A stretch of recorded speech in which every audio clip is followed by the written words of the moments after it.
Palantir stock is not having a great day today, but there's a lot of news and events that we need to chat about.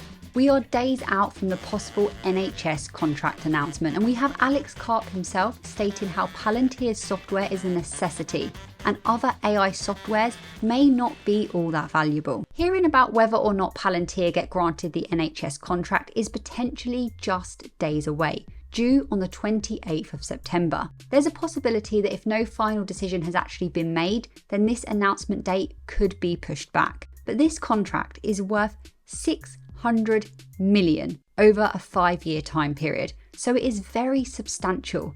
But more importantly, perhaps, than the money it will bring, is how crucial it will be in terms of geographical expansion. It's a way of Palantir signalling that they have landed a massive multi-year contract with the world's largest single health system in the entire world. It would be a way for them to say to other UK businesses and organisations and European countries in general that Palantir is worth collaborating with. And this could, of course, help expand their revenue and their future client portfolio, drawing in more and more clients as they continue to grow. It's important to note that Palantir have already been working with the NHS on existing contracts that they already have exceeding $100 million. But it's this one that we expect to hear about in just a few days' time that is really big. It's this one that says that Palantir is just far too useful to let go of. And so far from the evidence that's come out,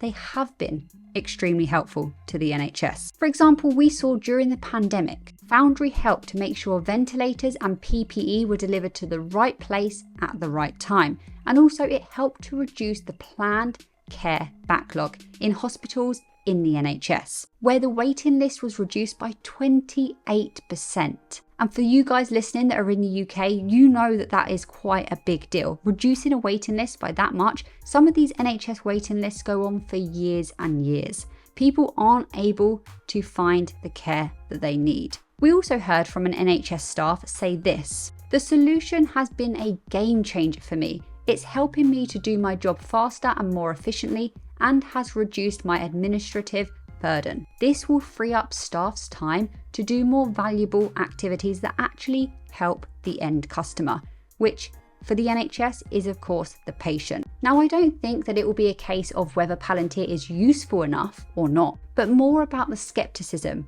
surrounding Palantir actually working with the NHS. A lot of people in the UK feel very uneasy about it, and there are even large campaigns happening to try and prevent this partnership. There's concern that Palantir will have access to really private and confidential data, but actually the company that works with Palantir, whether it's the NHS or any other company, they're the ones that have control over what is shared. If they don't want to share a particular thing with Palantir, they don't have to. And remember, Palantir provides software. They are a software company building infrastructure to allow organizations to utilize their own data better.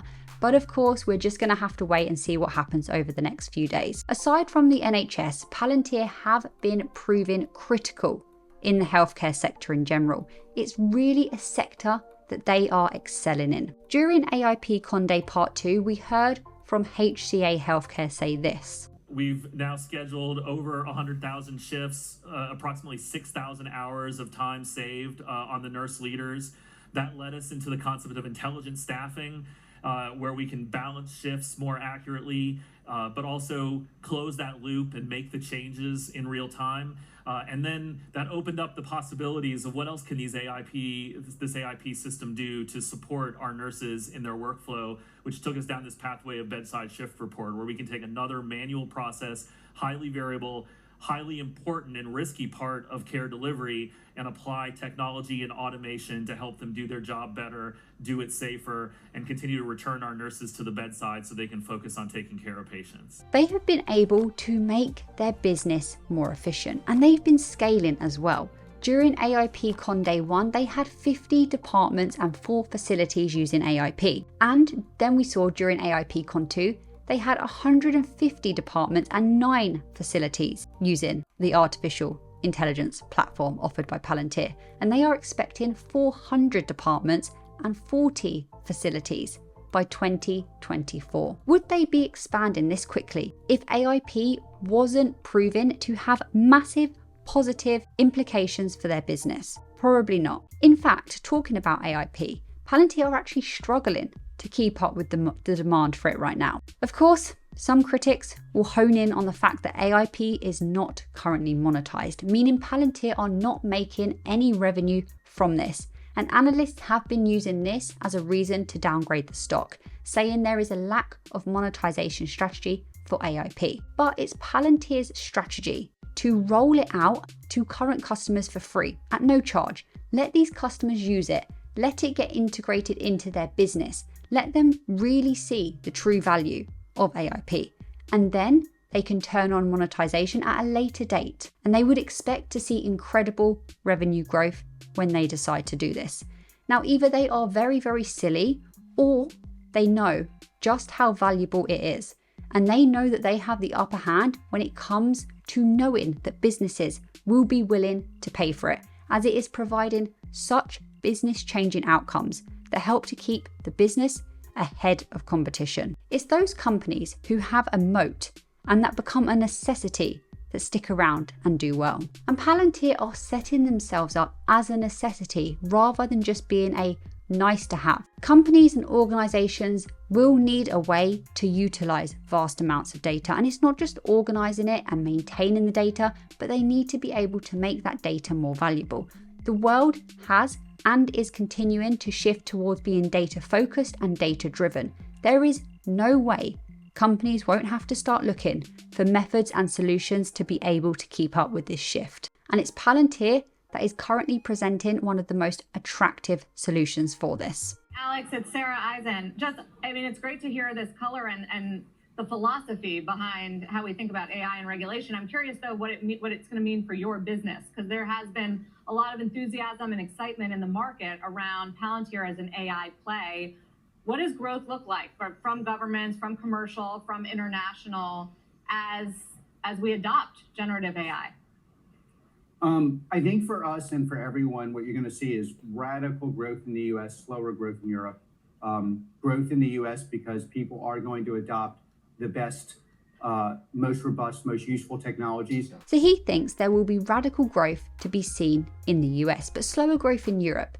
Typically, Europe does tend to be slower with things like this, as people adopt the best technologies that they can find for AI. So this begs the question, which companies will be offering the best AI technologies? You're going to see in the market, you've had a massive interest in AI. Many of these products deliver poetry and will allow me to write an essay maybe I know nothing about. He then went on to say that a lot of the software involved in this AI hype is really good at poetry and writing essays, like ChatGPT, but that the products that will make the money will be the ones actually positively changing businesses, the ones able to make supply chains more efficient, the ones able to help provide real-time data for decision making, and the ones able to help shift a company's focus from managing individual projects and tasks to managing a portfolio and seeing how all the different parts of a business work and interact together. That's all for now. I'll be back tomorrow, but in the meantime, you can find me active on X at Hayley Invest. You can support the channel by joining the Discord or becoming a channel member. Thank you for watching, and I'll see you tomorrow.